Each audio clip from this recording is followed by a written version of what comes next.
What up? What up? What up? What up? We are live, ladies and gentlemen. We're gonna The get audio comfortable. recording on this one?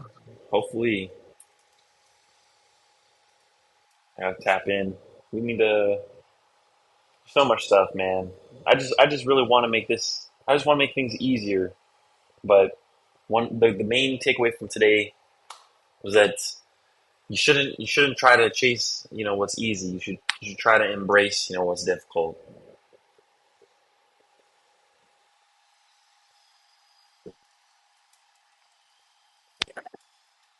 I'll tell you all what's not easy though. Writing up an agreement with multiple different parcels of land that wants to be packaged together on a lead for a gentleman that's looking to sell for $825,000, and I think that the lots will sell probably for around 1 million. That's not so easy. What You is gotta get your that. what does your title company think about packaging all your parcels on one contract? I haven't reached out to the title company yet, I'd but hate to see you have to do that contract twice.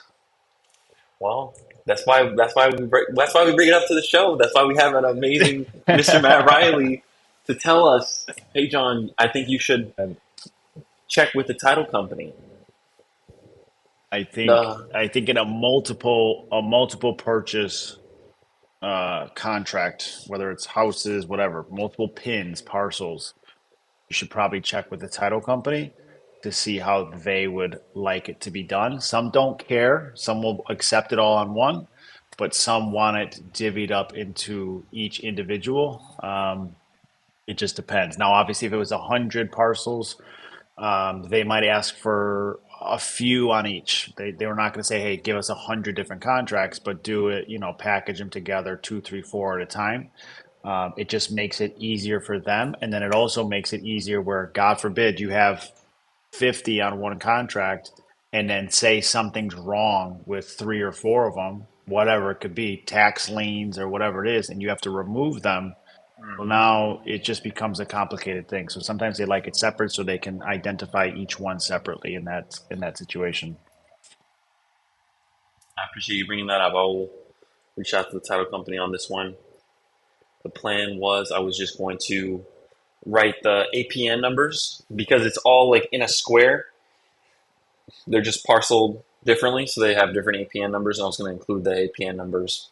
So, Yeah, and for like contract purposes, for like when you're getting stuff under contract, that I used to do that too, where if it's a seller again, where he's selling a portfolio of properties, 7, 10, 15 properties, I'll do the same thing where I'll put the address and I'll put all the PIN numbers on that one agreement to send to him for signatures. Then I send that to the title company and I just say like, hey, this is a package deal. It's got this many houses in it. How would you prefer it to be done? And if they say, no, this is fine, we'll separate it on our side, cool. If not, they'll tell me how they want it, and then I just let him know ahead of time, like, hey, just letting you know, we might have to break this up, but no big deal. Everything's the same still. We're just gonna have to repackage this offer. got it. Well, I'll definitely reach out. Money is still the same. Money is still the same, Matt. Money is still the same. The check gets cut the same way. That wire hits the account the same day. Just had a guy ask me if I'm willing to take payments on my assignment fee. Yikes. Doesn't sound like a I'm always qualified willing. buyer. I'm always willing. Don't send me a proof of funds that adequately shows that you have the money to pay for the deal and then come to me and ask me if I'll take payments on my assignment fee that's already a 7% entry fee. After you did a walkthrough last night, after you just asked for a price reduction and made me go to the seller and have that conversation, now at the very end, you're going to ask if I'll take payments? That sounds like a. I take payments for 22% interest like American Express does. Oof, that one sounds personal. I don't know Hit him. whoever Matt's shooting shots at today. You better be careful now. All good. We'll make it work. We'll make it work for the community. Oh, for the community, someone in the community. All right, y'all, stay on your P's and Q's. We'll make it work.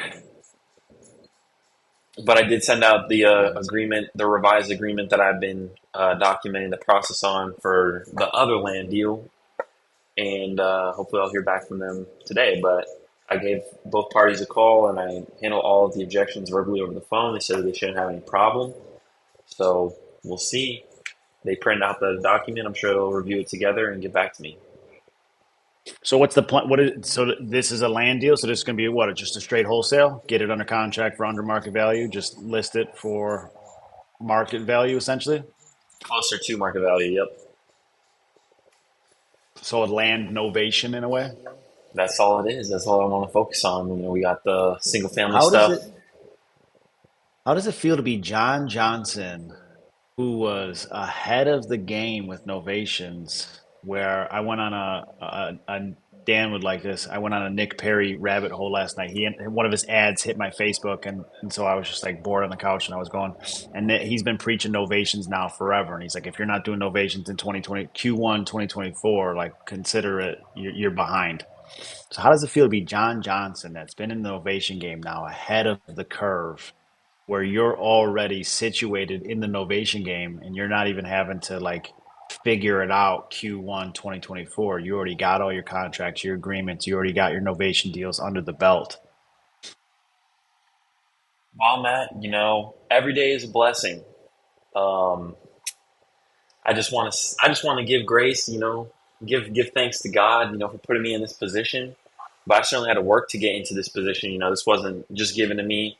There was no handouts, but a lot of help, especially from members of the community. The people that poured into me, the people that are around me on a daily basis. And this is still a process, still a work in progress. A lot of people, you talk to, they will have objections about the agreement or whatever, and we're still dialing in on every deal, what that agreement looks like. And so I really do. That's why I feel so confident, Matt. I just feel indestructible. I just know that I got this skill that I can do from anywhere in the world. You could drop me anywhere on the map. You know what I'm saying? I could be broke at the time you drop me on the map, but I will come out on top with a supermodel in any place you drop me, anywhere in the world. It is 100% factual. So I feel amazing, Matt. I can't lie. I feel amazing, and I'm ready to run it up this year. We're looking at big numbers. I think this is going to be the year that I actually hit $1 million net after taxes. You heard it here first. Ooh. Did you get your tax situation? Now, you can't say after taxes if you haven't figured out your situation yet, but Well, this is going to be that year. good, good, good, good. And Yes, one of the sir. community, Timo here, dropped a potential land novation here, vacant land in Van Leer, Tennessee. Mm. Looks like got an asking price of 100K with a Zestimate. We don't pay attention to those too much, but 186 700. Hey, bring it up. I'll tell you. You know what? Let's, if you want, I can walk you through exactly what I do. If you're down, we can JV, write up an agreement, and get it listed today. How ASAP listings, huh? We really do For this sure. business, Happy New Year, y'all. brother. Happy New Year. I'll send you DM fire emoji. Now When you're it just comes to getting people land, throwing deals at you, huh? that's true too. People see people see we really do this business. That's the difference between us and these gurus, Matt, that sell the business. We do the business. We don't have time, for mentees and this and that. Of course, we're here. We have people that we work with and we help, but that's a whole different business. We really do this business. These gurus. How is there a mortgage? No. How long has he owned the property? 4 years. Is anyone living there at the moment? And when they're able to move to the house, it has water system. What the hell is Van Leer, Tennessee? The beautiful part about land is, I mean, obviously you want it to be in a populated area, of course. But you can get away with land in kind of more remote areas in certain times where you can't really get away with that in residential at all. Hmm. Oh shit, that's right out. That's somewhat outside of Nashville. Damn, that's an hour east of or hour west of Nashville. 50 miles. I'm texting him right now. Not too not too bad.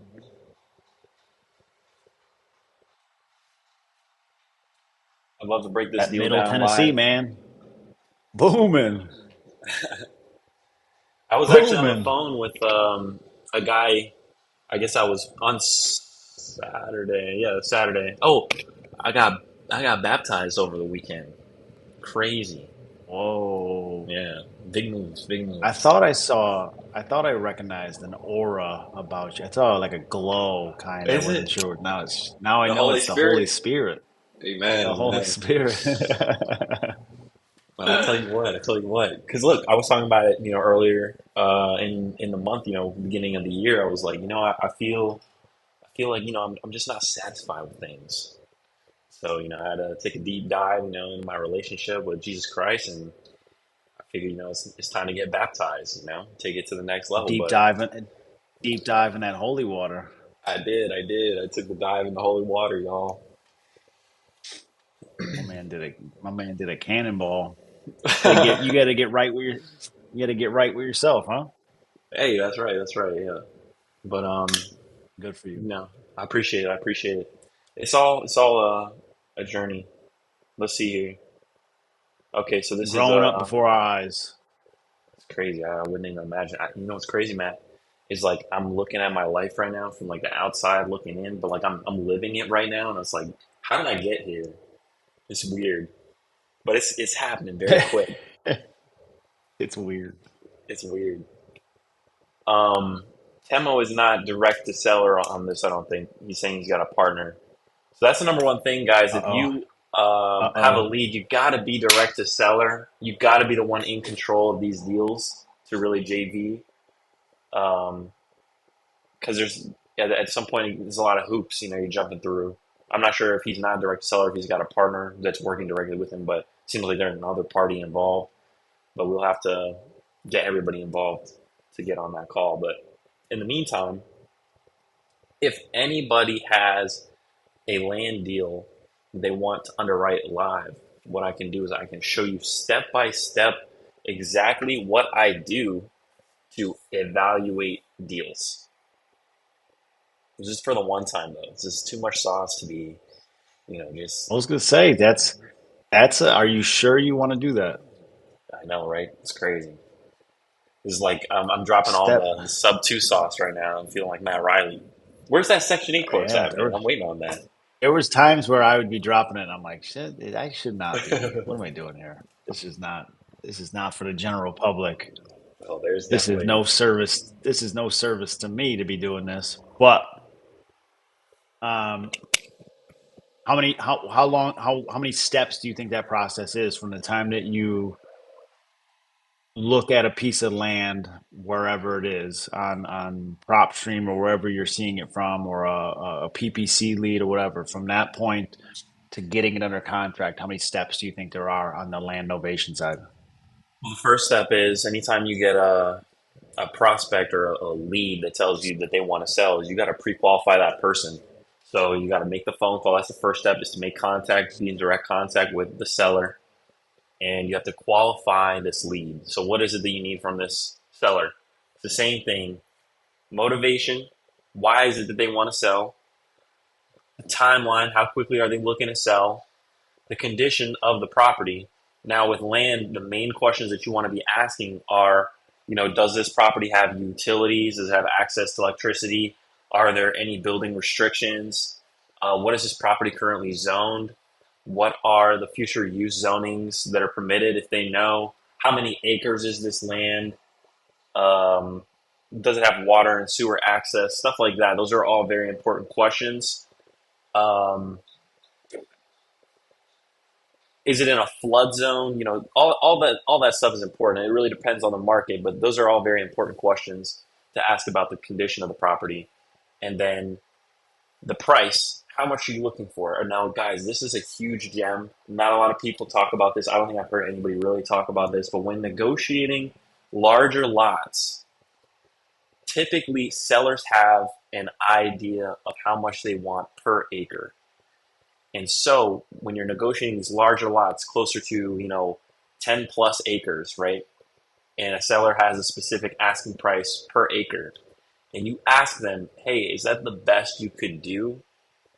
And they take off two, three, $4,000.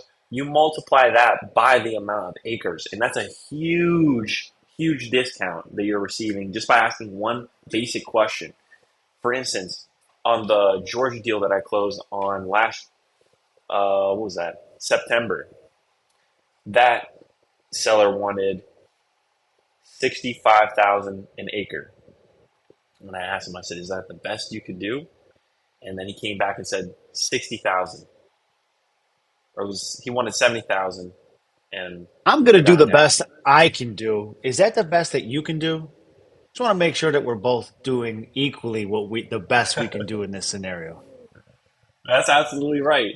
And they'll knock off, a huge amount just by having that one question and them actually giving you a discount. So the seller that I'm currently working with on the 90, almost 97 acres of land wants 8,000 per acre. I asked them, "Is that the best you could do?" They said yes. Um, and it's not an unreasonable ask because there's a comp that just recently sold for 20,000 an acre.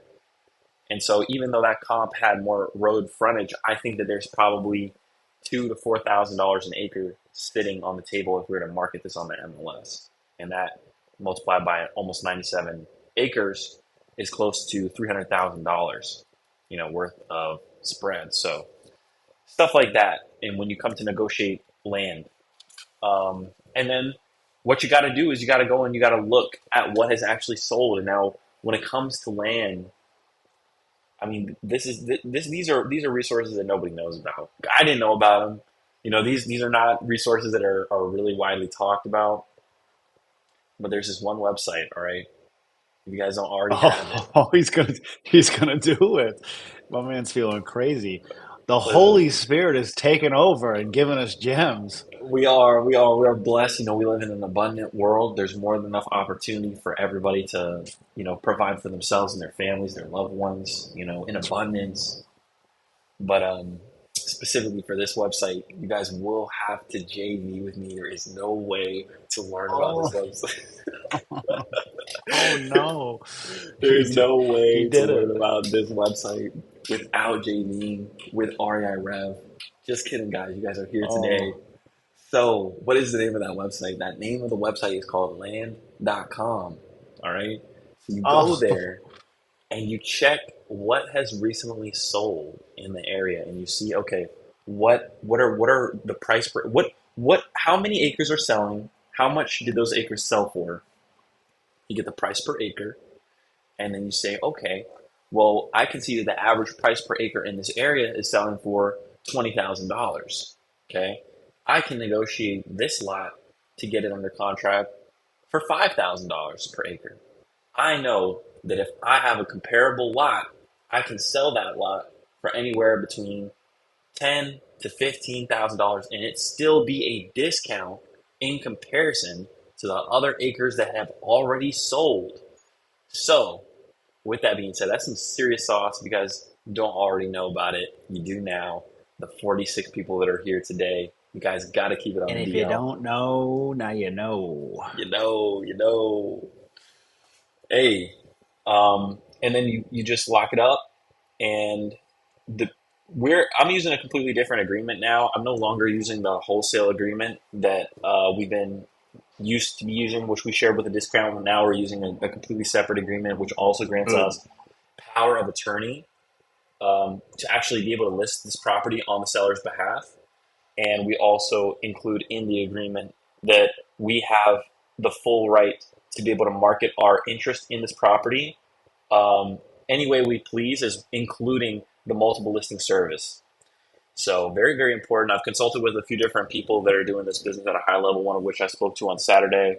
We were talking about one deal it's crazy the contacts that I've been able to make through having a shared account with Steve on InvestorLib, because I've been able to meet, who Steve works with, and that's been crazy. They've been, reaching out to me and that kind of stuff. Um, and the sauce, the gems that they drop, insane, insane. So All it takes is a few gems from each person. And if you're somebody who can actually, again, a lot of people, you could feed them the entire field of gems and they're not going to do anything with it. But if you're a person that actually takes action and puts things in place, all you need is just a little bit. That's why like mastermind events, all of that is so important because you're meeting so many different people. You don't need 100 things from one person. You're bouncing around the room, you're talking to people. All you need is a little bit from each person. And at the end, it completes that entire picture for you. You're like, holy shit, how did I not think about that? That was me with John Jackson, who was on there before. Again, I've been in real estate for 10 years. I knew about lease options, but I saw him on a webinar with this guy, Ron LeGrand, who's been in the business for 100 years. Um, he does seller finance, and it just so happened I just stumbled upon it, and I watched like the hour-long webinar. Ron had John on, and John talked about lease options and gave him like secret sauce because it was for Ron's group, Ron's private group. So John was like opening the curtain and talking about it, and I that was the first time I like commented on a webinar where I was like, my brain just like moved inside my head, like it finally connected. And then I reached out to John and we started working together. But it was like that light bulb moment. I only needed that one or two things that he said that connected that dot that was already there. And then I fully went into it from there. So all you need sometimes is just that little bit from people to complete that puzzle where you're like, now it makes sense. Now I know how to do this. Now I know how to move forward on this. And then that one absolutely, little thing can turn into $200,000. absolutely. And for me, that one little thing was just remembering, and this is stuff that we talk about a lot, but just having somebody else just remind you of some things that you already know can be very beneficial. Especially from people that are doing the business at a very high level. People where you look at these people, you're like, wow, I aspire to reach that level of success. And when they remind you that you have full control over the verbiage in your agreements, you know you have full control over the verbiage in your agreements. You can write whatever you want in an agreement, and it becomes legal and binding. So when I saw their one-page assignment, or when I saw their one-page novation paperwork that they're actually using to list properties on the MLS, I figured, oh, let me remove the other two contracts that I'm using, and let's condense it into one, so it's less um, overwhelming or intimidating, for the seller. I already asked, would it be a problem if we were to have power of attorney just to list the property? And they said, that's not a problem at all. They did not like the third party words. And so what did John Johnson do? John Johnson used his resources. John Johnson went to Chat GPT to figure out, what can I do? All right, so this is what I did. I typed in I copied Oh the boy. paragraph. I said, rewrite this without using the word third party. I'm telling you guys, look, I was totally against ChatGPT in the beginning. Didn't like it. Didn't like the idea of this. But now it's like, that caveman discovers fire for the first time, and now we're using lighters. Now I'm starting to understand how to use this tool, and now we've rewritten it. And this is why I like the verbiage. It's alternate entity. They're fine with another entity. And I explained to them, hey, look, we might create our own LLC, and that entity be specific, for the development of this project. Um, but we need to have that freedom to be able to do what we need to do with this deal to get it done. And then I reclarified, hey, are you cool with your asking price? They said yes. There was no problem on that side. So waiting to get the signature in place or a phone call today, though I think that we should be good. I just got the notification So for low for battery in the note. clarification, what you're talking about is I'm here. you got a low battery.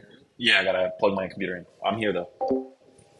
What you're talking about, so are you referencing like with a wholesale deal, you need the ability to assign that contract essentially to a third party? Exactly. Is So that the so? But in a novation though, and just walk me through the steps. I suppose you get this individual under contract on a novation. Next step is to what for you to list it on the MLS, correct. I list this on the and MLS. then another individual is going to come and purchase it off the MLS. So with probably cash or traditional financing or whatever it is, what about your front end agreement needs to be assigned? Everything, the whole agreement needs to be assigned, because you're assigning it to somebody else. Now, this specific agreement, this one is going to be a cash investor that comes in for sure. I don't think this is going to be somebody that goes and gets financing um, to purchase this property, because it's going to be sold to a developer. But in the event that it's a retail buyer, and they have to go and get approved for financing, that kind of stuff, um, I think that would depend. But in this specific Yeah, because I think that's what instance, I think that's what I'm thinking of. Is like if it was a retail buyer in that situation, they're just gonna come and buy it outright. So as long as there's language that says like I'm buying it, I have it under contract for this, I'm selling it to you for this. Obviously, that can be an assignment of contract, of course, how it usually is done. But I wasn't sure if it was different in innovations where like the end person is just buying it off the MLS essentially. So I didn't know if that mattered in that sense. yeah, and that's something I have to do a little bit more research on as well, to give you a thorough answer and explanation. But in this specific uh, event, we're just looking for cash offers. I don't think we should have a Yeah. problem listing this one on the MLS and finding a buyer that would pay cash. And really, I just need it under contract, because I already think um, I'd be able to sell it anyway, because there was somebody that bought 20 acre or 100 acres, for the 20,000 right down the street. So those lots connect as well. So I think, if they are going to do a residential development, there'd be a way to, connect that neighborhood through the two lots via. I feel like the assignment issue is probably more easily navigated when the end strategy is you listing it on the MLS. Because I feel like on the wholesale side, the people's biggest concern is like, you're just going to get me under contract and then you're going to go and market me and blah, blah, blah to who knows where and what. But like for you, you're like, I'm taking it directly to the MLS. So it seems like the most professional outcome for that property. Like everybody understands the MLS, they understand a real estate agent, and they understand like what that concept is. Where with wholesalers, when they come in, they don't know what a wholesaler is. They're like, "Who are you marketing me to? I don't know who you're talking to about my product." So it becomes a very weird thing for them to be okay with like assigning a contract or being okay with assigning to a different entity and all that kind of stuff. But you're like, no, it's going. You'll be able to see it. It'll be on the MLS.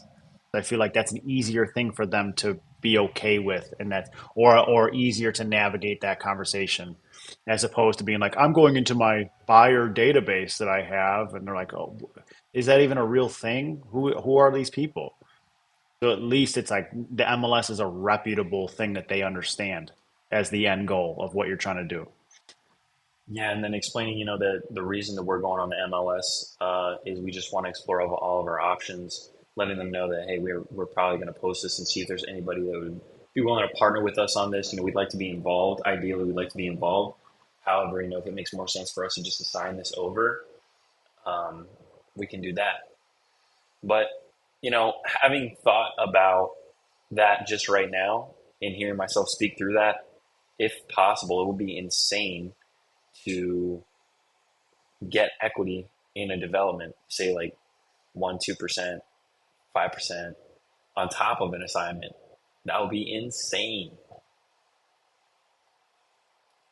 Yeah, I mean that's people do that as a model. I when I first started in creative, I remember that was kind of the first introduction I had to it was it just so happened that the people that I was seeing doing it, that's what they were doing in exchange for like an assignment fee or in exchange for whatever. They were getting equity in these properties, in these big developments that were taking place. One of them was like a 200 unit apartment building. Another one was like a hotel complex. Another one, and they were replacing hey, instead of me getting this purchase price or instead of me do this assignment fee, I want to replace that with equity. It's like being in a W-2 corporate world and they're like, okay, your salary could either be 100 grand cash or not cash, but 100 grand a year, or take 60 grand a year and we'll give you $75,000 in stock options or whatever it is. Um, it's that. So I'm not going to take my $100,000 assignment. Instead, I want to put that $100,000 into equity of this development, especially on a, and that might equate to whatever percentage right now. And then if this thing ends up being what it is, and it's a $50 million development, what did that $100,000 that you just injected on day one turn into in that period of time? So it's the different. It boils down to like the essential of like what wholesaling is, right? Wholesaling is fast cash. And sometimes you're wholesaling properties that might be better if you purchase the property that you're wholesaling. This property that you're wholesaling might be the better return. Now you're going to have equity, you're going to have all of the things that, but instead you want the fast cash, right? You want that 15, 20 grand wholesale check instead of buying the property itself. So if you ever find yourself in a position where you don't need that fast cash, you should also be looking at these properties or developments, whatever you're doing, and underwriting them yourself. And maybe you're the end buyer on that deal.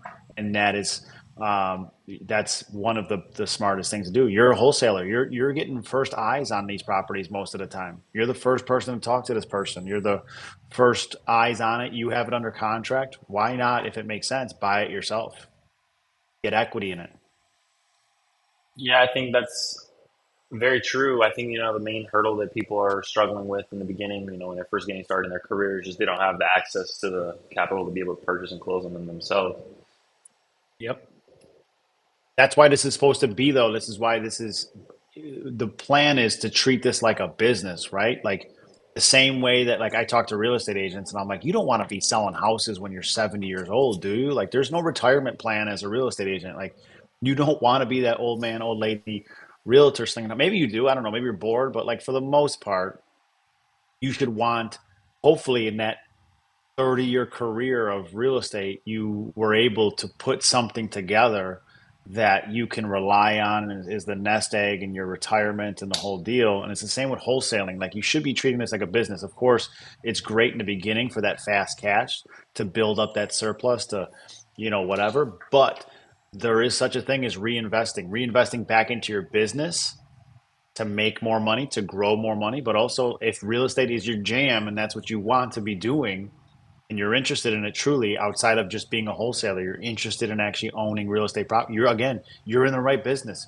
You're already getting first eyes. You're sending out 100 to 1,000 text messages a day. You're pulling 10,000 lead lists. Like you are talking to people on a daily basis. Why not also underwrite these deals to see if they would make sense for you?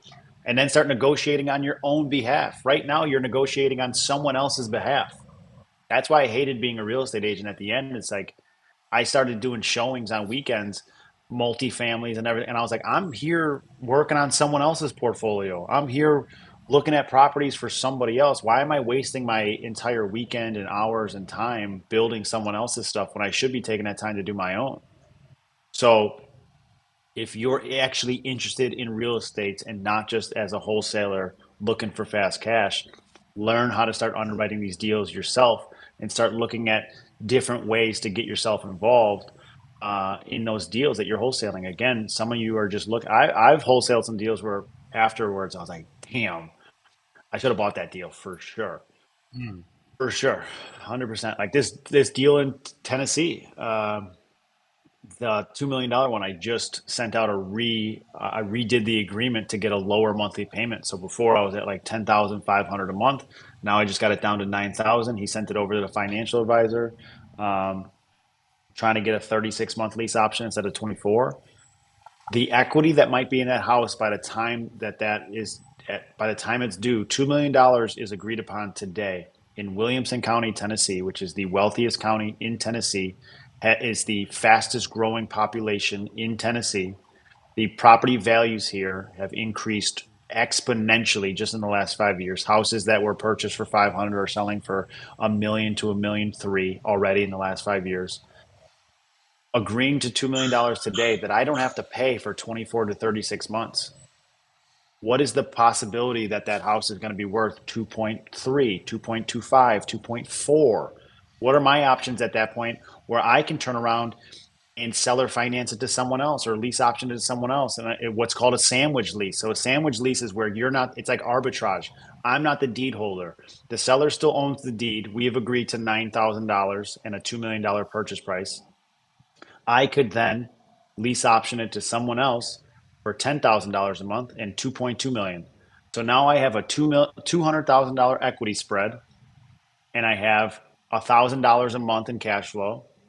And he paid the lease option person paid me, so now I'm in the deal for no money. I'm not on the deed. I have no risk of foreclosure. I have no nothing. It's like Airbnb arbitrage in that situation. There are so many different ways to make money in this scenario, and a lot of people just are trying to wholesale and get that quick cash when it's like start looking at these deals as well and see what you could do for yourself instead of doing it for other people. I like that. But most people won't, and that's fine. So it keeps it for the rest of us.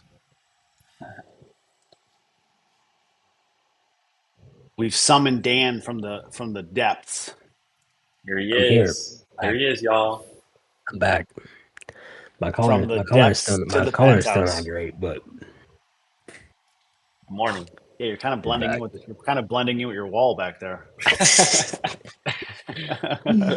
uh yeah, I know. Yeah, I woke up today. I was like, man, I was like, I'm gonna have to like go to a tanning bed or something, man. Yeah, where's that Miami? I don't know You what's got to going open up some on. windows over there to get some of that Miami sun in there. Yeah, I know. I know. What do you need, an I IV know. or something? I maybe just maybe an injection of some iron or something, man. I Yeah, look a little bit low. But it also could be the fact that it's a little bit gray outside today too. So we got that too. I went outside. We had a windstorm last night. I came out and my fucking couch cushions from the outside patio furniture were out on the side of the house, like in the mud. I had to go pick up all the stuff outside. Got a little crazy. little storm over there in the land of Oz. I need And a of basement, Oz. man. I'm me from the Midwest. I need a basement. That's how I feel safe. I don't have one here. It makes me worried. They not Wait have till you basements in guys. Tennessee either. No, dude. I didn't know that coming here, and then I found out like majority of houses here in Tennessee don't have basements because the land here, like it's just you. They have rocks the size of school buses underneath the dirt. It's insane to be able to build houses and dig. So they just don't do it. It's too much of a hassle. I'm gonna get one of those the tornado. It's like a storm shelter thing that bolts into the Yeah, garage. Oh yeah, I'm getting one. I love how like everyone like since I said I was sick, like everybody's been giving me like medical advice. Like I'm not in the medical industry. Like I was like, I think people forget. I think people forget that. Yeah, it's like we're You've been good saying you're guys. not a real I'm all estate right. guy for so long that they That's I forgot that know. you're. Yeah, yeah. No, no, we're good. We're good. We're good. We're pretty much. I'm pretty much over everything. It's just like it's just kind of like the lingering like You're like effects. 50 Cent in that one music video when he first came out where he's running on the treadmill with like the big mask on. He's got like all the when you get sick, I'm sure it's just supplement central. It's all these complicated Yeah, there's put togethers. I have a little I have a little remedy that I use. Yeah, it's a Just a combination of drink that says things. secret sauce on it. Secret Just sauce. it's just a Yeah, I have mystery. a You don't whole know what's in fridge just dedicated. it. Yeah, yeah, yeah, locked away. There's a fridge with a safe, and we know the safe passcode on it. It's like don't touch this You open it fridge. and like the dry ice smoke comes out and you only do it when you're sick. Yeah, I need one of those too. I that's need a storm That's the shelter Conor and I need a McGregor. fridge. That's the Conor McGregor fridge. Yeah, yeah. Dude, my man's coming back this year.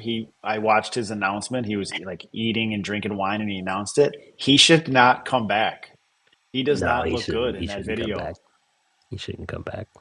But He's been juiced to the gills for the last 2 years and just he's back in the pool though. HGH. He's back in the yeah.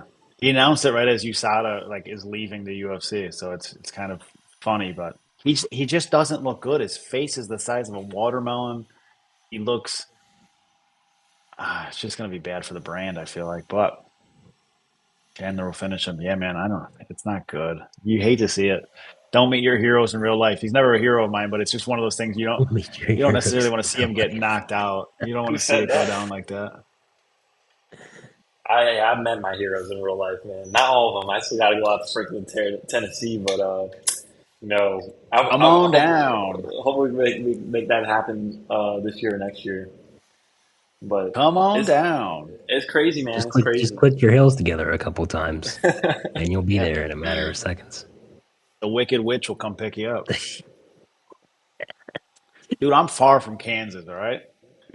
This is more where I live is more California than anything else. It's crazy here. That's true. Yeah, the part of Nashville that you're in is more like I would say more like Austin, Texas, rather than like California. Yeah, You're kind it's of more just like Austin. there's a ton of I don't even tell people where I'm from anymore. They don't like Chicago too much, but if you say you're from California here, you better know how to fight. Is You that better know how right? to use those two hands. They just don't like it. It's been a mass exodus from California here. It's crazy. I was in Chicago for New Year's Eve. Where'd you what part of the city? Well, I was in the suburbs like for the most of it, like in Norwich. Okay. Yeah, that was But Norwich west suburb or north suburb? I don't really know to tell you the Yeah, truth. you don't know. You don't know. I gotta And answer then myself. we were down. But I was downtown for New Year's Eve. I went to a place called Hide and Seek. I don't know if you're familiar, but I I don't used to know. love going to the city. Matt's eyes lit I used I up. don't know. Matt I has a don't few know if Matt's stories from that one. uh, I used to love going to the city for New Year's. I used to love it. Yeah, you were in the West Loop. Yeah. yeah, overall. I, Well, I was I in occupied the west the I occupied the Gold West Loop for Coast. yeah, I occupied the Yeah, West Loop for a little bit. It was fun times. I West Loop stayed was another over place that went crazy. stayed at the Thompson, Yeah, which that night. So over on yeah. and what they call this place Viagra Triangle. Yeah, yeah, they do. They do. That's a fun little spot though. That little triangle with all the bars. They got Mothers too. It could be a good time out there. Tell them why they call it that, man. Tell them why they call it Viagra Triangle. Viagra Triangle has been referenced as I'm Viagra sure people Triangle. could piece it together. I'm sure they We could got probably we piece got it someone in the Yeah, chat it's asking for if we could comp a property, y'all. This is crazy. we'll put the Viagra Triangle on pin for now, I suppose, to get back to our program here. But it brought back a little spark right there. All right, there were some good times out there. We don't got that out here. What What is the property are we talking property about? address? We okay. Who wants to comp this? I said the fly. I can comp it. Take a look. No, it's not Oh, even showing up on. it's listed. Oh, it's listed. Not showing up on prop stream. Gotta go to PropWire. Not showing up on Zillow. PropWire. It says it's listed for 860,000. Historical Oh listed. well, realtors are never wrong. Probably accurately. Listed almost 100,000 above. Hmm.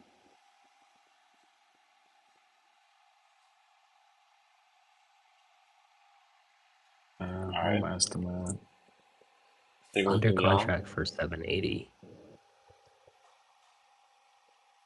Under contract for 780. 138 days Dirty on Redfin Zillow. home estimates got it at 809. 3 bed, 3 bath, 1,800 square feet.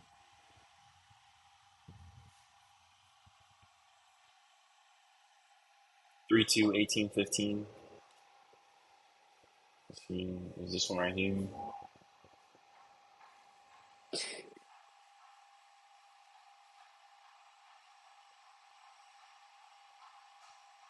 So a few things I'm doing on Zillow to see at a glance. I always want to see, what's sold recently. So I want to go sold in the last 90 days. See, okay, well, what's selling in this area? Last 90 days, we got one sold, not comparable. This is a 4.3, 2,200. Ours is a duplicate this.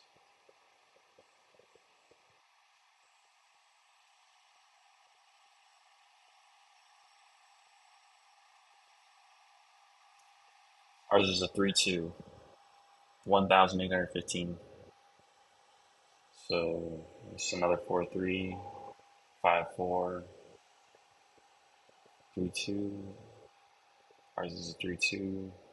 Seems less square footage. Let's see if the house style is Yeah, comparable. historical's tough. You gotta, it's a very specific individual that wants a historic.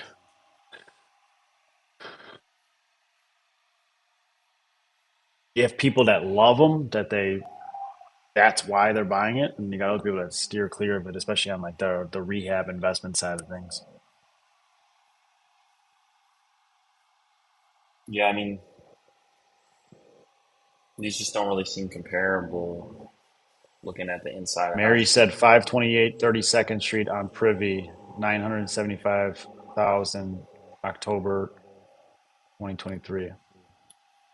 Well, let's talk about this. What would be the strategy? What are you trying to do with this? Because if it was me, I wouldn't want to try to wholesale this. It's already on the MLS.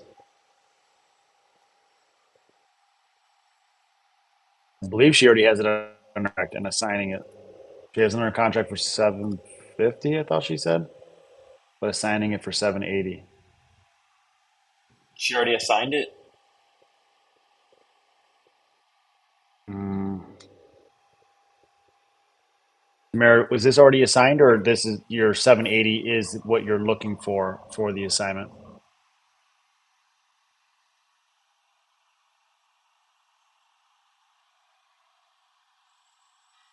Looking for Looking, so 780. not assigned, looking for.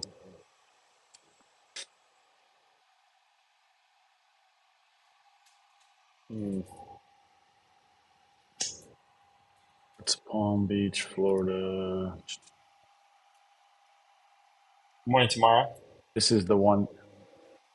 This is the one that sold for 975.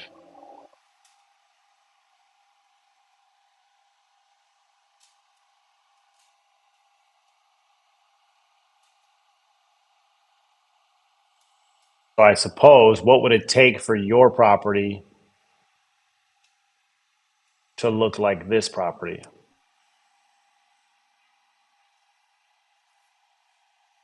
This is nice. This is in good condition. It's got that nice pool, landscaping in the backyard. Looks like it was rehabbed and staged and new electrical lighting. This looks modern on the inside. Yeah, it's got an outbuilding that can be used as a pool cabana, gym, or guest room. So it's got an outdoor, almost like an ADU style unit. I don't know if this is a true comp.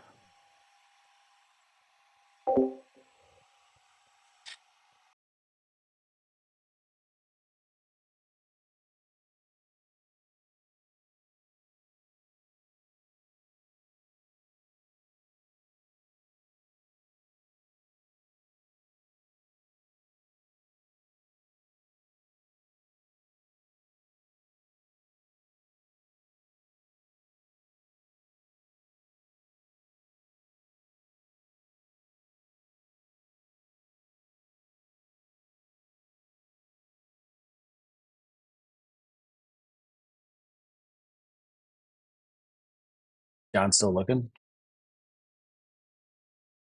Oh. Yeah, Tamara, if you're talking, we can't hear you, unfortunately. You might have to if you leave the stage and then and refresh and then come back, it might work. Helps with the camera and the microphone.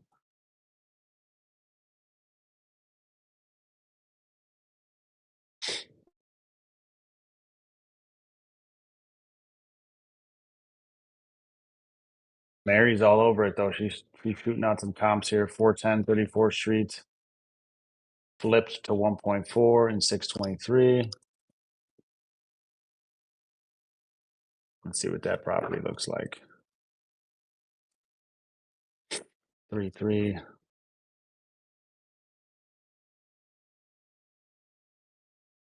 Home. Nice pool in the backyard. Nice landscaping. Looks like it also has an ADU unit in the back.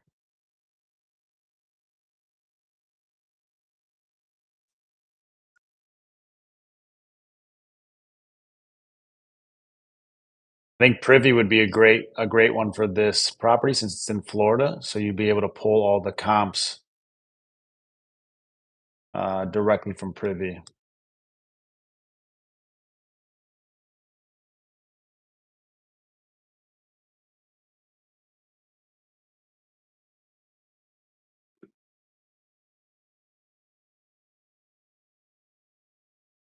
Yeah, this home at 860. Gonna need some love. It's got no pool like the others do. Um,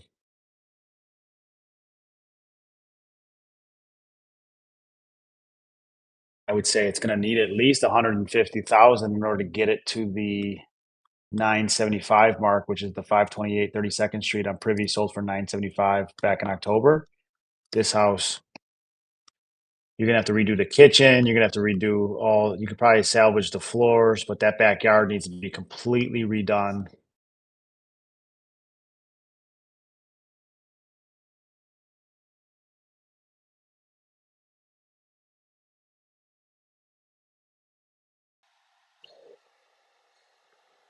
There you go.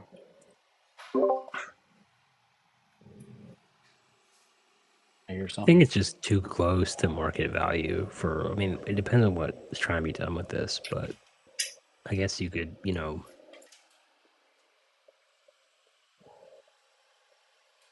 I think it's hard to say without an actual like rehab budget though either, like without an actual what's it gonna cost in order to get it to.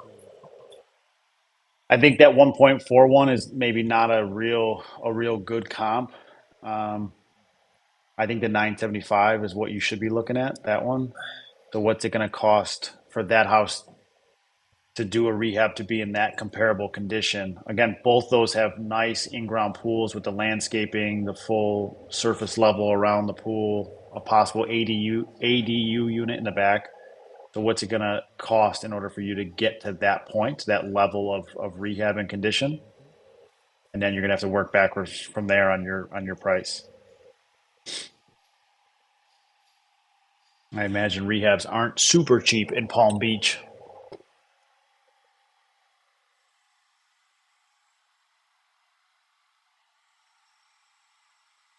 Dang, okay, that's a great deal.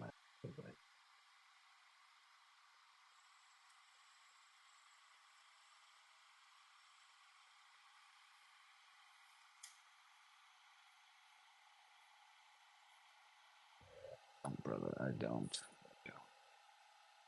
Stage, you don't have permission to speak. See, She's on stage. she's on stage. So is it a pox? Yeah, I mean that one would likely have to be a fix. I mean the most sense. I mean it could be owner occupied, sure, if somebody wants to live there in that current condition and maybe do a live-in fix where they just fix it as they live there. But most likely, the most sensible outcome would be to do a fix and flip on that one.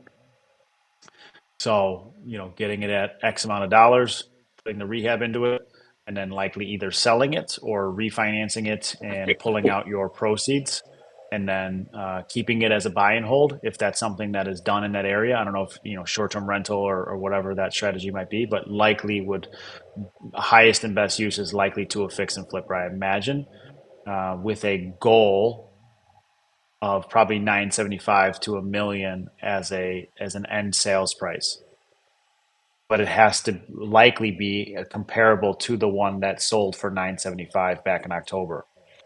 So that's again refinished. That's redoing all the kitchens and bedrooms.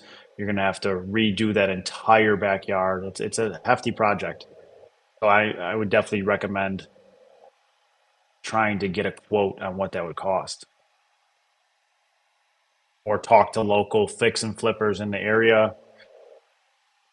Talk to recent people who did fix and flip the 1.4, maybe even that 975. Maybe those were purchased and fix and flipped. So kind of see if you can get an idea of what that cost them to do. So you can get an idea of what it would cost on this property, just as a quick and easy, quick and dirty way of estimating your rehab budget.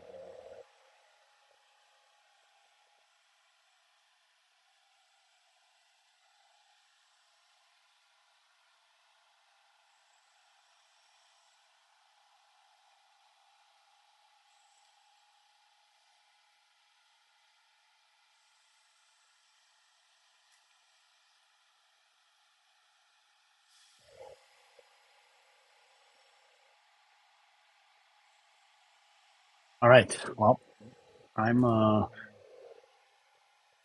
He's all tapped out, ladies and gentlemen. 1.25 points. He's ready to hit the A now, Matt. In his I start getting anxiety when I see my phone going off. It starts ringing, and I already know I'm gonna have to catch up on all of it. Uh, we appreciate you taking some time to um, come up and chat with us. What up, Savion? Yo, what up? Can you check DMs? Thanks. Let's see. dang, Can you check DM? like those DMs. You made Savion come up on stage. We don't ever get that. I know, right? He sent it 6 minutes ago. This is urgent. Dad, Dad came out of his room and yelled at you. Mm. What is going on, y'all? What up, Mike? What's up, Mike? How are you? Sorry, I finally was able to talk for a second. I had to step down a bunch of equipment I'm working on here on the boat. But I had a question for Matt real quick. If you got a second, tell me if you got to go. It's all good. Might go off on a tangent here too and run away with my thoughts. But Go ahead. I guess I'll try to keep you in check. I got a bunch of balls rolling at the same time here. I'm trying to work on. But if you were just starting out, I got a bunch of friends asking me different questions. People new to the game and such. Some wanting to borrow money, some wanting to do flips with me. Others just looking for small loans. I'm looking for my own small loans instead of using my own cash on things.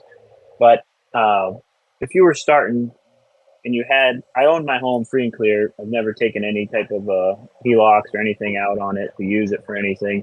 But I feel like I'm at the point in my life. I got a big enough savings account that I'm fine with it there.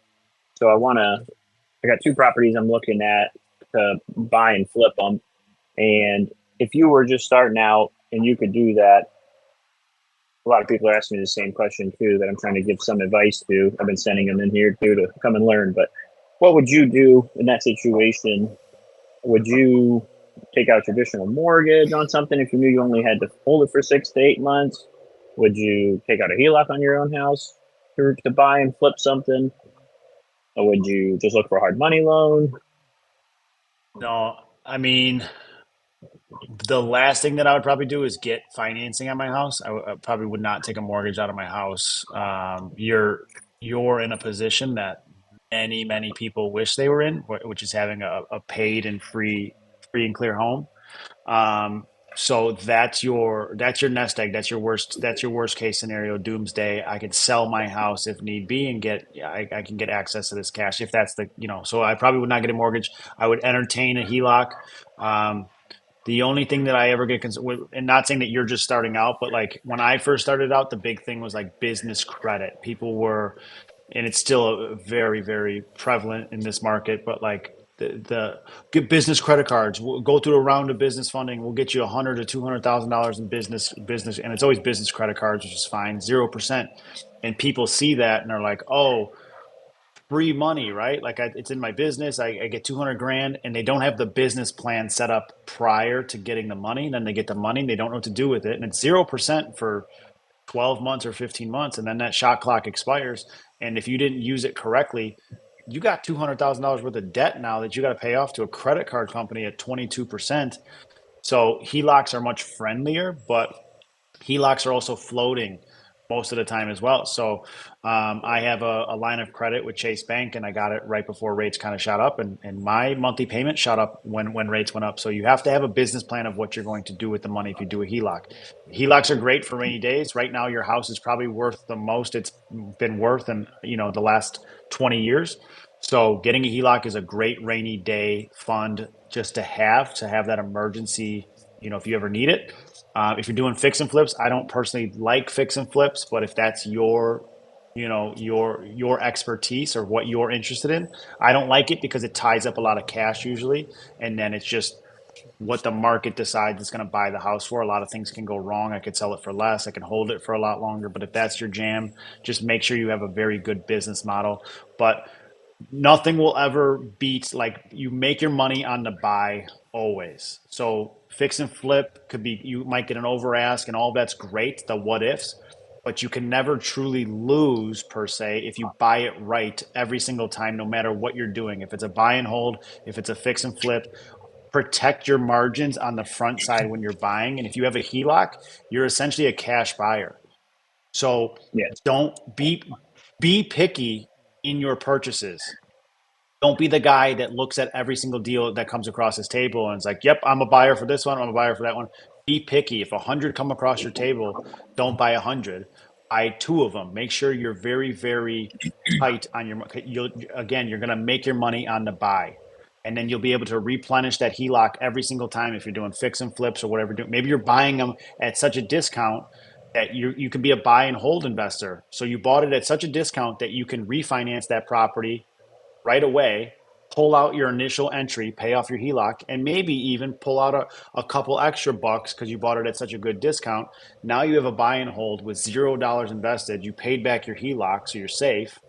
And you can just use that money as your snowball to build whatever you're trying to do. But again, if you have access to whatever your HELOC could be, 100,000, 300,000, whatever it is, it's never going to be a bad idea to make sure you're always buying smart. Some people get a bunch of money and they somehow some way end up buying dumb then because they think, oh, I got money, so it's not a big deal. I'll pay, sure. They get kind of loose with their funds for some reason, where the more money you get, stay tight no matter what, and be smart on that purchase. That's how I would do it, because then again, that now you're going to have smart leverage that you will eventually be able to snowball. Now you have properties that you'll be able to do cash out refinances on in the future and continue that snowball where that HELOC will always be there, but now you have other properties as well that you can do the same exact things on if you'd like. I understand that. Yeah. And that's kind of how I portrayed it because, I'm sorry, I'm moving back and forth in this video here. I'm getting rocked on this boat. Getting seasick. I'm getting seasick myself out of it. But okay, that makes a lot of sense. Yeah, because they and like for the on the HELOC, I can give you some rough numbers, but like on the HELOC, they gave I can get up to like almost 650 out of it, if I wanted, kind of thing. But and the buy is really good on this one property. I think the profit on it is probably almost like a 70K flip in 6 months.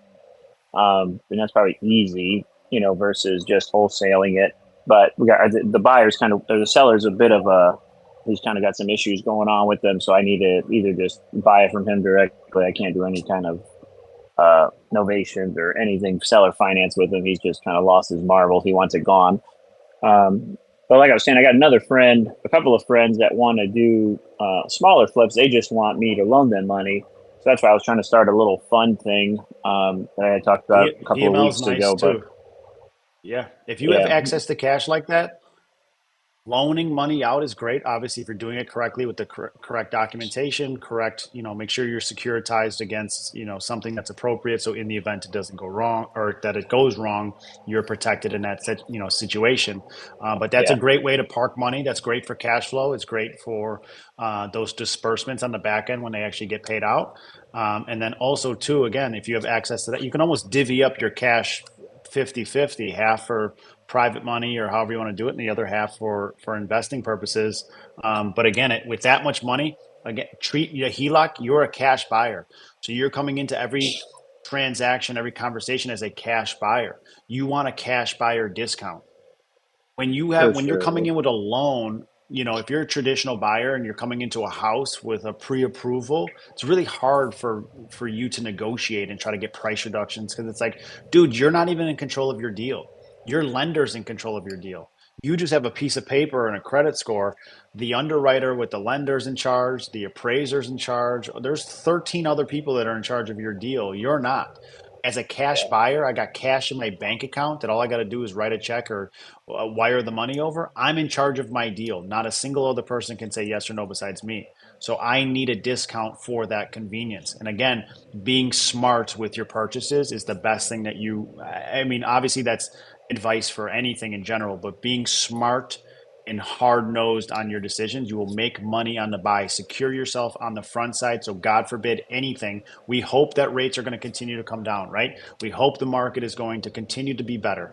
But we saw some goofy shit over the last 24 months that we don't know. We're in a recession, we're entering a recession, we're all of these things, inflation still super, like we don't know. And that's why fix and flips never have been appealing to me because I have to park my money for 3 to 6 months.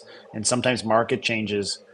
I had locked in 3.5% interest rates on my properties, and then rates jumped up to 6% within 6 months. I mean, it doubled out of nowhere. And so anything could happen. That's why I didn't really like it. But again, if that's your model and that's what you're have the experience there, make sure you're protected on the front side with that cash purchase. So that way, in the event, you got to take a 5% haircut on the purchase price. You got to take a 10% haircut on the purchase price. You're not losing because you already had that baked in on the front side. Yeah, and that's what I did. That I did 10% on this particular one I'm looking at, and I've even talked him down another 30. He just wants it. I told him I'd give him a decision in 48 hours on this one I'm looking at, but it's a purchase of about that like 310 he wants for it, and one just sold for 460 next door. Basically, they're all condo little apartment things, and his needs like maybe 25 to 30 in rehab. So Yeah. it's a super hot area down here in St. Pete, Florida, where I'm at too. So coming summertime here, a lot of the snowbird people are going to be buying them up. So I don't think it'll be an issue selling it. But even if it sells for 440, it's still pretty damn good. But I appreciate the info. Yeah, I've done other syndication deals with a friend of mine he's got way more money than me. So he's brought Yeah. me in where it's been simple, where it's like I can just put in 30, 40K, and Yeah. he just tells me it's going to be the IRRs on it might be 20, 30%, and it's about a 3-year deal or something, and then it just pays back. And sometimes we have calls on certain things that show up, and it's not as high, but it's still been over 15 to 20 every time. But I'm trying to get better at that. And he's moving on to like really huge deals, and he's been bringing me in, helping me teach me how to look at businesses to buy and stuff like that. And that's what he does now, and I help him with. And so I've diverted some of my asset and time to doing that more than the real estate side of stuff, um, just because. But it's these are like I think, small things that I have think, popped up with yeah, the I real think estate stuff for syndications my are, friends. yeah, I think they can be good. The only problem with syndications that I have is I'm not in control. So I'm giving you your Mm-hmm. money and you're projecting Y return and you're projecting what your basis is on the property and what it's going to do and what it's going to perform at, what it's going to sell at and all of. But I'm not in control of any of those things. I'm not on the construction crew. I'm not the one doing anything that has to do with that property. You're just guaranteeing me, quote unquote, a return, and I don't like that. So Yeah, again, it's Yeah, great but for not diversification. everybody's like us, dude. Yeah, yeah, that's what I'm saying. Like, if that's your thing, I know a couple yeah. people that I've caught It's them. definitely not my thing, but I've No, and known it him for doesn't 20. seem like it's your. I've Yeah, known him for 20 years, and he's like a family member now. So yeah. he was like, It if you doesn't don't seem make like your money, I'll pay. thing. He's like, I'll pay you back. He's like, this is somebody I know, and he's worked with him for 20 years. It was like a $300 And million that's dollar, why I said it. business they're building. But I'm trying to Yeah, learn I know a myself couple without people him doing it all. that So I've heard them say I've caught not caught them, but they're like, yeah, they're in conversations and they're like, I own 1,000 units and I own 2,000 units, and people are like, yeah, whoa, how'd you get started? Blah blah. And then on the back end, I already know. I'm like, dude, you're No, you don't. You're in a syndication. You gave somebody 5 grand and you're in a syndication that owns 2,000 units. You don't own, I get it, Yeah, but I'd rather be in control of my deal. And so again, I think it can be a great diversification where you peel off some of your money and park it into syndication if, and that's fine. But I think with your access to capital right now on a paid off property. Now, again, this is your homestead, right? That we're talking about that's paid off. yeah, So that's why you yeah, also need to be looking at 100 deals and only buying one of them or two of them at most, because that's your homestead. So if shit hits the fan, that's your house where you and your family rest your heads at night. And you want to make sure that you don't, you mess for up sure. on Yeah, that, yeah. but Well, by it's over tough with leveraging or it's things like that. definitely tough for the sure with the wife to explain it to her, of 100%. course, because I'm they sure. right now, and I've got everything else. Like I said, our rainy day fund is fine. Dan's got Everything something to like say. that's fine, but it's definitely up there with because I could also, the other thing is like I could also borrow my own money out of my investment accounts, but that's at market, interest rate, which is like 9%. So that's the same as like an HML that I could get from a couple people I've called here locally. Um, but I was wondering what Mr. Rinse and Repeat would do. So I Yeah, appreciate the I info think on with it. that much money, I would become Matt, a Gator style, a Matt's a Gator menace, style. dude. You already know what I would do. You already know what I've done. I just go Uh, do it and then say sorry later about it. But I, yeah, I think doing some Gator style lending is great. Good quick returns on your money, good cash flow, good, that. And then again, I would start taking some of that money and maybe starting off on some smaller stuff, but come in as that cash buyer. Get that 15% discount on the front side, whatever you can get. Make sure it's smart. So again, if you have to take a 5 to 10% haircut on the market if you're flipping, you're still in the green. You're still good. You don't want to have to take a 5% hit on the market and be like, fuck, my margins are already screwed. I did not anticipate. I thought I was going to come in and be like a John Johnson, where if you're doing it and you're fixing flipping it, be able to be maybe a little under market value. Like run your numbers not based off of the best and highest comp. Run your margins off of something that's sold a little bit under market so you can be within competition to all the others. Make yours the most attractive one. Build your margins off of that. Because the seller will always be like, well, this one sold for that, and it'll be the highest and best, and it won't be even a realistic comp. But don't base it off of that one. Base it off the third one down the list. So that way your margins are there. So if you got to take a 10% haircut, you're already still very, very healthy. You want to Yeah, be able to pay off that this one's HELOC off the in a buy timely for sure. fashion. Yeah, this one's off the Yeah. buy for sure. Like I said, the highest one last in August was 480. The next one down was 470. Then there was a 460, and I was like 450. Let this thing go at 440. But the buys on these have, this thing's probably worth 380 the way it is 390. And Yeah. he's almost down to 315. So that's just where the money is right there on this Dude, and particular one. I, to me too, like looking at what John's doing on the Novation side, think about like fix and flipping is great. I think if the margins are there for an actual fix and flip, you going in there with the rehab and the budget and the whole deal, and this thing could turn out a huge profit on the fix and flip side. I think that's great. But to be able to get something off market at such a good discount that all you got to do is polish it up a little bit, broom it up, and put it back on the MLS and go collect a $40,000 quick fee off Mm-hmm. of that, and then go replenish your HELOC. Now you got an extra $40,000, $50,000. Now that snowball just keeps getting bigger, and then eventually you're not even using the 600K HELOC anymore. You're using the proceeds from these. So now you're at 200, 300K of proceeds as opposed to the HELOC. Now the HELOC can stay. You got your own money that you're lending out and that you're doing these little novations and whatever you want. Then if a big dog comes along, wherever you're at, looks like you're down in Florida or wherever else. Now if a big dog comes along with a huge potential, now you got a 600K HELOC plus the nest egg that you've built off of these other deals as well. So now you can come in as a cash buyer on that as well. So I think again, Yeah, it's that's that slow. People want to jump in quick, and it's if the people that do it slow and steady and smart are the ones that get to be relaxed in these crazy markets and not stressed. There are plenty. I had a guy call me in Philly. He's got a 4 unit. and he went to go flip it. The market shifted on him. This dude is so upside down on his hard money. He's called me 15 times. He's a younger guy. I feel very bad for him. I've explored every option for him. He has to just walk away. There's nothing for him really to do. He's that bad because he jumped in too quick. He used a bunch of his money. He didn't buy it correctly. The market shifted on him, and now he has no room for error. And he wants me to save the day and asking if I have a private money lender that'll come in and buy him out. And then there's just no real way for him. The guys that take it nice and slow and use their money correctly in the beginning and they don't jump at a deal.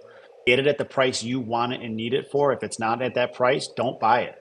Those are the guys that get to be relaxed on their boat during the recessions and the tough markets because they're like, dude, I'm fine. I got my money in the bank. I'm all good. Yeah, So, I hear you, man. I appreciate you reiterating my own brain thoughts there. I get lost in them yeah, sometimes, but for sure, I'd yeah, I've rather be the guy that buys looked at two two a or three year than hundred the of guy them, that and buys 100. Yeah. yeah, I've looked at two or three hundred here, and this is like one of the two, like you said, that have. And There I'm you in go. this, and I'm in the blessed position, working from I was 18 till about 34 that I didn't do anything but work, until the kids came and stuff like that. So it was a constant hustle from that time to get me where I'm at now that I'm able to say no, and I don't have to even worry about it. Thank God. And I've been blessed to Yeah. have these And type of that's, people again, around me and this community from that's what John, I'm man. saying. It's just being around you guys is Don't awesome. But ruin don't ruin that comfort that you've built for yourself. Because again, that yeah, HELOC and that paid off house to some people presents like that devil on the shoulder where they're like, okay, well, now it's time for me to take some risks. I got access to all this money, and especially on your yeah, homestead where you're living, like one thing could go wrong, and now you're not that relaxed guy anymore. Now you got a huge burden on your shoulder. But again, I would connect with somebody like John that's doing novations, especially with you, get that down to a science where again, fix and flips can be great if you're looking at it and the margins are fantastic on a flip and it's worth that time and energy to go into it and do that and make it nice and put it on the market, fantastic. But you might have some opportunities down there where you just got to come in there with a broom, sweep it up a little bit and put that baby right on the market and go make a quick 40, 50 grand. And you can churn out way more of those than you can yeah, fix and flips just from a logistics standpoint, yeah, from for a sure. crew and everything else. It's going to take you 3, 4, 5 months to rehab a house where with an ovation that just needs to be cleaned up a little bit because you got it at such a good discount. And you just got to list that thing the very next day. That might sell in 30 days or less. Yeah, for sure. And that's what I try to do with this particular guy. But like I said, he's kind of mentally not there. Yeah. So finally, after talking to some of his family members, they're like, he knows what you want to offer, and he just wants to sell it. He wants his money, and he's dying in 2 years. He's done. He doesn't want to wait. Just you need to make an offer, and that's it. Otherwise, they wanted me just to, I was just gonna put it up on the MLS for him, but it's definitely got the potential. So, but for sure. And John, yeah, I'll definitely. I've been following your stuff you've been doing there and learning from. I'm part of the TTP group too, so I follow those guys there and Brent and all of them. They're really good with it, but um, that's just a big part of it. I got a lot of friends coming to me too, always asking for advice on stuff, and I help whenever I can. But some of them are like, find something because they can't get financing. So, I was thinking about doing some wraps for them on some stuff. The smaller homes, they're 150, $200,000 prices on them, So, and so I've been searching if anybody's got any of that stuff here in Tampa, St. Pete area. Let me know. I got some people that want to buy them, and they're willing to pay higher interest because they can't get approved. And my brother and my sister and brother are both looking for places. They just moved back here too. So if anybody in here's got something, let me know. They're looking for something between 300 and 600. If anybody comes across something, single family home. But They can't get financing yet, or they just they won't be can. able to get financing at all at any point. My brother and sister can. But I've got like four friends that are looking for homes too that can't. But they've sold their last place, and they're here living with family now too. So they've probably got 150 in their pocket. They just want to buy something and get maybe 100K on a wrap left over or something for something in the 300 to 400 price range. prices here have gone through the roof. Everywhere in St. Pete here, so it's even my own place, it quadrupled, This which could be is a a this blessing. could be But a 3 hour this could be a 3 hour thing yeah, because it's already turning in terms of like you could buy houses in cash at a discount and then seller yeah, finance them to people, and now you're not even a I landlord, and now you got trust equity and you me. have cash flow. Yeah, I know. That's what I was saying. My brain, man, it's all day long. I'm here working. I work on boats and yachts all day long, but at the same time, it's real estate on the phone while I'm working to everybody. So I would just do it smart yeah, and do what you are familiar with in the beginning. That way you establish an actual I've talked about it with John, everything else. Build the machine so it's running fluently. It's got a good model to it, and then after that, you can start venturing into other things like buying houses and seller financing it out to individual. Whatever the next thing is. But create this thing now to where it makes sense and it's making you money pretty consistently. And again, where like the goal for you should be replace the HELOC money. So however much yeah, money you can get access to, do do whatever you're best at and most interested in to make enough where that's replacing that. So now you don't even have to use the HELOC if you don't want to. Now you've replaced it to an equal amount from the funds that you've made from the flips or the novations, whatever it is. Now that HELOC sits nice and pretty, empty, rainy day fund. God forbid anything you ever need. There's 600 grand that you can take from it. But now you're not even risking your home anymore. You got your own funds that you got from using the HELOC intelligently on a nice, steady, slow basis. Never risking it all at one time. So never hmm never pulling the full 600 to go do something and taking a big risk. Pulling a little bit at a time. And again, worst case scenario, I got to take a 10% hit. I'm still okay. I'll still make the money to pay back the HELOC. A win for you, like the worst case scenario for you should be I made enough money to pay back my HELOC in its entirety. Never like yeah, I pulled 300, but I got 250 back, so I still got 50K. I got it, but that's okay. I paid back. No, no, no, no. yeah, Worst case scenario for you should be it hit the fan, and I was able to take the full 300 and still pay off 100% of my HELOC, yeah, exactly.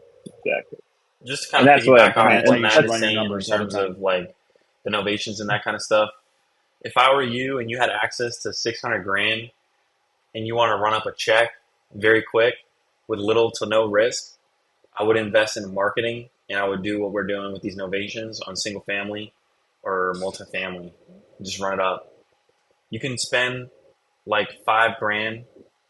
You can spend probably $3,500 a month on Facebook ads, and if you're dialed in, you got the right ads. I think We've the already whole been thing though spending with what money. Mike's saying that he doesn't want to like he doesn't want to like he doesn't want to be that active. Like he wants to be Yeah. more on the back end of the actual investor. Give me the He money doesn't then, want to Mike. be.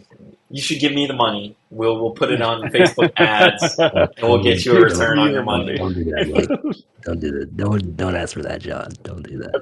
What's the routing number, Uh, John? I'll send it. I appreciate it. I Yeah, for appreciate it. no, I definitely John what wants a Dan said. JV What agreement on Facebook ads. No, Yeah, but the no, I money's mean, there, man.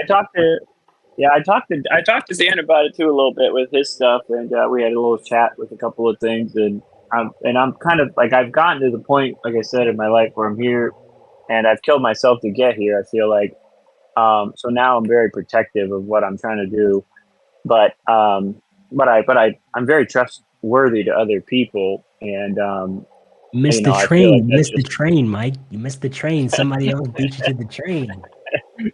yeah. Well, there's a lot of them going around, so it's all and that's where like I'm blessed, like I said earlier, that I've done this where they can be missed, and I can wait for the other one. I'm not like dying, and I'm a super humble person. I mean, I wear the same pair of tennis shoes for 2 years. They're fine until the bottoms fall off of them. I don't care what I look like. I don't care what I drive. I'm not worried about that. I'm not that type of person at all. So it's just for trying to get the next 20 years laid out and figured out for my kids and all that stuff now. So it's um, being able to do whatever I want to do whenever I want to do it. So and help people, and I like talking to people and having friendships. So I'm We're trying to already get living there the too. dream, Mike. You're on a yacht right now. You're on the yacht right I live, now. I, I live a dream every day, and I've done it, like I said, since I was basically 18. Man, I've never worked for anybody but myself, and luckily, I'm very mechanically inclined, and I've learned that young in life that I can do this type of stuff all day and work whenever I want. But I get to do these things, but it definitely is stressful at times with family because you got to get home now with the kids when they're crying to you. Man, it's they're yelling at you coming through that door. They want you to eat breakfast with them every morning, and you're trying to do the gym and routine that don't happen. So it's tough, but we all have our own vision of our own dream, right? That's right. That's Um, right, man. The dream goal is to just dream help life for everybody in sure. here realize their dream, to get and create clarity on what it is you want out of life, and to enable everybody here with the resources and opportunities, connections that they need to go and manifest it. So, with that being said, y'all, it is 1:07 Eastern. I think it's 12:07 Windy City time, and 3:07 my time. So we definitely got to wrap this one up. Much love and appreciation to everybody that stuck through it the entire time. You guys are amazing.